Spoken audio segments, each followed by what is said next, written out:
Your ambassador at NATO has said that there are now 15,000 Russian troops massed on the border. Are you in a position to repeat or elaborate on that? Yeah, we have seen troops massing at the border as we've seen in the past.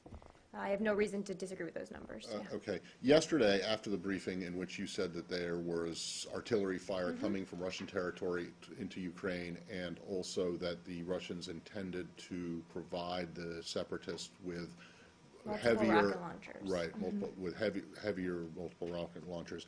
After the briefing, Ambassador Rice tweeted out very similar or pretty much the same thing. And now this morning, I wasn't going rogue up here. no, I'm not saying you were. And then this morning or earlier today, I'm sure you know, the Pentagon also said that there was evidence that these new, heavier, more powerful systems were going in.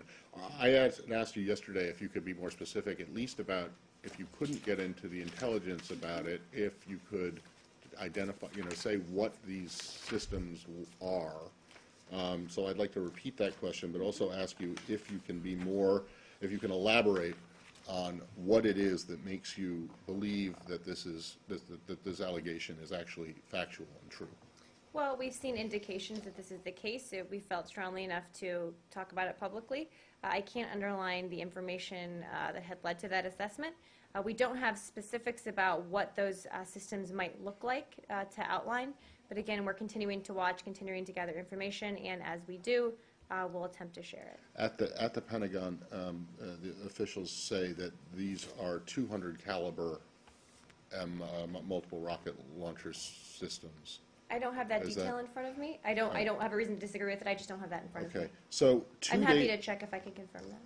Okay, 2 days ago, there was a report in a Ukrainian newspaper, which I have here, which talked about tornadoes, which are what are these 200 caliber multiple rocket launcher systems going in to Ukraine from Russia. Is this what the intelligence is? That's certainly not what we would consider intelligence that underlies our assessments. I also don't have the 200 caliber detail in front of me. I'm happy to check and see on that specifically. Okay. Obviously, we make these assessments not based on any one piece of information, even classified information. It's on a range of information. That would certainly not underpin an intelligence assessment. Okay, well, okay, that's good to know. But you can't offer us what it is. We don't have aside more, from, I mean, do you know if this report played any role in? Let me check on that specific piece. I have it for you. I can give it to you. Okay. I just got it. Okay, so, let me check on that. And again, I didn't. But it is from 2 days ago, and it says what you're saying, but it's clearly not an intelligence report. And because in the past you have cited social media and open source reporting, part of the assessment. I understand that. I just want to make sure that this kind of thing is not the only thing that you're going on. Having been an intelligence analyst, believe me, intelligence assessments are based on much more than just that. Good. And before we go public with them, we make sure we have multiple sources to back things up. Okay. Well, I mean, I hope so, but the problem is that you can't. That you don't trust us. It's not that I don't trust you, it's that the world doesn't. I can almost ask the questions for you. No, it's not a question of trust. It's a question of whether you can back up your We've claims. continued to put out information, Matt. We will continue to do so. It is difficult, and we're happy to put out as much as we can, and we are trying to. And throughout this conflict, I think you've seen us display a very high level of credibility in terms of what we've said is happening on the ground. The Russians have been the exact opposite. So again, that's not the entire ballgame there, but we will attempt to put out more as we can. All right, and then just on the artillery that you talked about, the Russia claims that the Ukrainians are also firing artillery into Russia.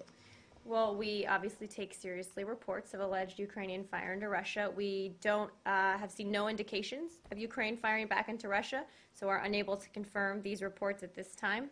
Again, the number of Russian troops along the border continues to steadily increase. We have seen that in the past few days, but have seen no indications that the Ukrainians have fired back. We will continue looking into it. Do you know if there are people there who can, Americans, whether from whatever agency of government, who can say with certainty that Well, there hasn't been any firing We into have a into variety Russia? of ways that we can see what's going on the ground, variety of different kinds of intelligence, not just of the human variety, but of a number of different varieties. I'm not going to say which, if any of those, we're getting information from.